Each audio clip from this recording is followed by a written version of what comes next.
फिलहाल भारत को लेकर दो बड़ी खबरें निकल कर आ रही हैं। पहली डिफेंस के क्षेत्र से, वहीं दूसरी अर्थव्यवस्था से संबंधित।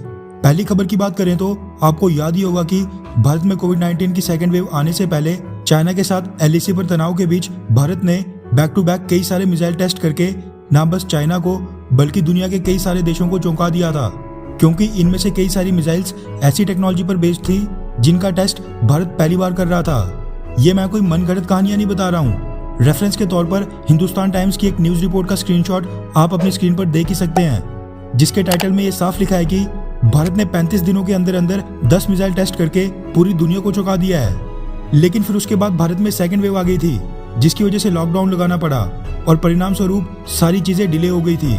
मगर अब जैसे जैसे सेकेंड वेव का प्रभाव भारत में खत्म हो रहा है, डीआरडीओ, भारतीय सेना और भारतीय सरकार दोबारा से एक्टिव मोड पर आ गई है, जिसके बाद अब बैक टू बैक नए टेस्ट किए जा रहे हैं। कुछ ही दिनों पहले भारत ने अपनी अग्नि प्राइम मिसाइल का सफल टेस्ट करके पूरी दुनिया को चौंका दिया था, जिसके बाद अब डीआरडीओ ने इसी तरह के एक और टेस्ट की तैयारी कर दी है।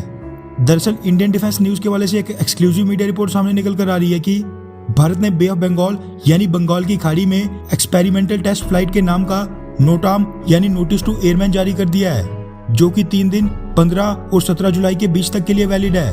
रिपोर्ट्स के मुताबिक 3 दिन के लिए जारी नोटाम की रेंज बताई जा रही है 322 किलोमीटर के आसपास। साथ में आपको बता दूं कि ये एक्सपेरिमेंटल टेस्ट फ्लाइट भारत के उड़ीसा राज्य में स्थित Abdul Kalam island missile testing facility से लॉन्च की जाएगी, जिसके आधार पर स्पेकुलेशंस यानी ये कयास लगाए जा रहे हैं कि भारत इस बार भारतीय सेना के लिए MRSAM यानी medium range surface to air missile system की इंटरसेप्टर मिसाइल्स टेस्ट करने वाला है। वैसे जिनको MRSAM के बारे में नहीं पता उनको बता दूं कि MRSAM, जिसको medium range surface to air missile system भी कहा जाता है, ये डीआरडीओ और इजराइल एरोस्पेस इंडस्ट्रीज दोनों ने मिलकर डेवलप किया है। वैसे आपको ये भी बता दूं कि इजराइल का लोकप्रिय Iron Dome air defence system भी इसी इजराइल एरोस्पेस इंडस्ट्री ने दूसरी Israeli company Rafael Advanced Defence System के साथ मिलकर बनाया था। इसीलिए ये बताया जा रहा है कि भारतीय MRSAM की भी कई सारी खूबियां इजरायली आयरन डोम डिफेंस सिस्टम के साथ भी मैच होती हैं। MRSAM की रेंज 70 किलोमीटर तक की है, यानी 70 किलोमीटर के दायरे में आने वाले सभी तरह के एरियल टारगेट्स को ये बेहद आसानी से नष्ट कर सकता है। वैसे MRSAM आज के वक्त भारतीय सेना में शामिल कर दिया गया है और एक रिपोर्ट के मुताबिक भारत ने अनडिस्क्लोज नंबर में ये defence system Israel Aerospace industry से खरीदे भी हैं।